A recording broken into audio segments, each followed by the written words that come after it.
আমরা এই মুহূর্তে কোথায় এসেছি? আজকে তো শনিবার, আমাদের শিল্পকলায় ডেকেছে, সাদা ড্রেস পরে আসতে বলেছে, কিন্তু আমাদের কাছে সাদা ড্রেস নেই। সেই জন্য আমি আমার স্কুলে ক্লাস পার্টির ড্রেসটা পরেছি।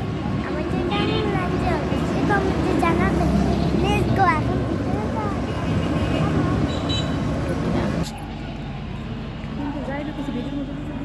দেখো আমি একটা ছবির ক্যালেন্ডার করেছি।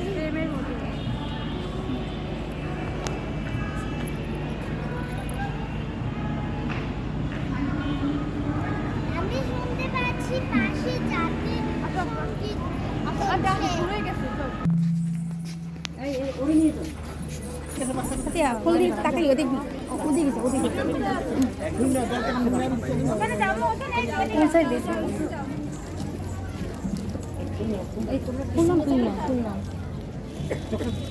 যে না পাইছো হে যে না পাইছো না তোমরা চকলেট পাইছো তোমরা চকলেট পাইছো ফুলানো যাও পাঠিয়ে এই মা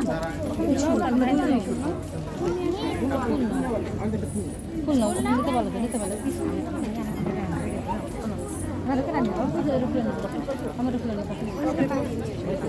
এই পর্যায়ে আমরা আপনাদের মধ্যে যে নতুন মুখ আছে, নতুন প্রশিক্ষণার্থী আছে, তাদের মধ্যে থেকে কেউ যদি কিছু বলতে আগ্রহী থাকেন তাদের মধ্যে থেকে ডেকে নিচ্ছি একজনকে। আমরা আমাদের মতো করে চেষ্টা করব যেন আমাদের এই সাংস্কৃতিক অঙ্গন গুলোর উপরে যদি বর্ষিত হয়, তবে আমরা সুন্দর এবং সাফল্যের সাথে এখান থেকে মাঝে ফাঁকে ফাঁকে আমার সবাই একটু ভিডিও করে দিই। নমস্কার, হাতের উপর আমার নাম সৃজন সরকার। আসলে আমি বরিশালেরই ছেলে।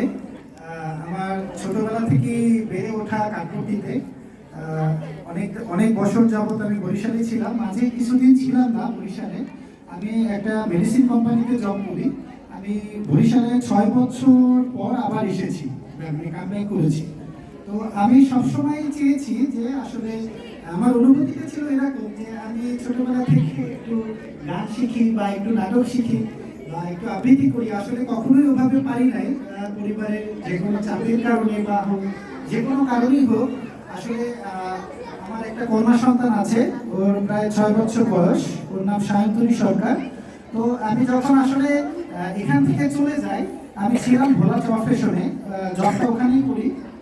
তো ওখান থেকে সবসময় আমার ওয়াইফকে বলতাম যে আসলে কবে বরিশাল যাবো। আসলে বরিশাল তো একটা প্রাণের শহর, তো এখানে ছোট থেকে বড় হয়েছি, বেড়ে ওঠা আমার সবসময় এখানের প্রতি একটা আলাদা টান, একটা ভালোবাসা। তো ওখানে ওকে সবসময় বলতাম যে আসলে আমার যেহেতু বিয়ে হয়েছে, ওকে আসলে শিল্পকলায় ভর্তি করবো, ওরা একটু নাচ শিখাবো, ওরা একটু গান শিখাবো। এটা হলো আমার অনুভূতি। এরকম আমার মতো প্রতিটা মা বাবারই অনুভূতি। আজকে এখানে সবাই একত্রিত হয়েছে। আসলে আমি সবার কাছে, এখানে যারা আসলে আমাদের শিক্ষক বৃন্দ আছে, আসলে সবাইকে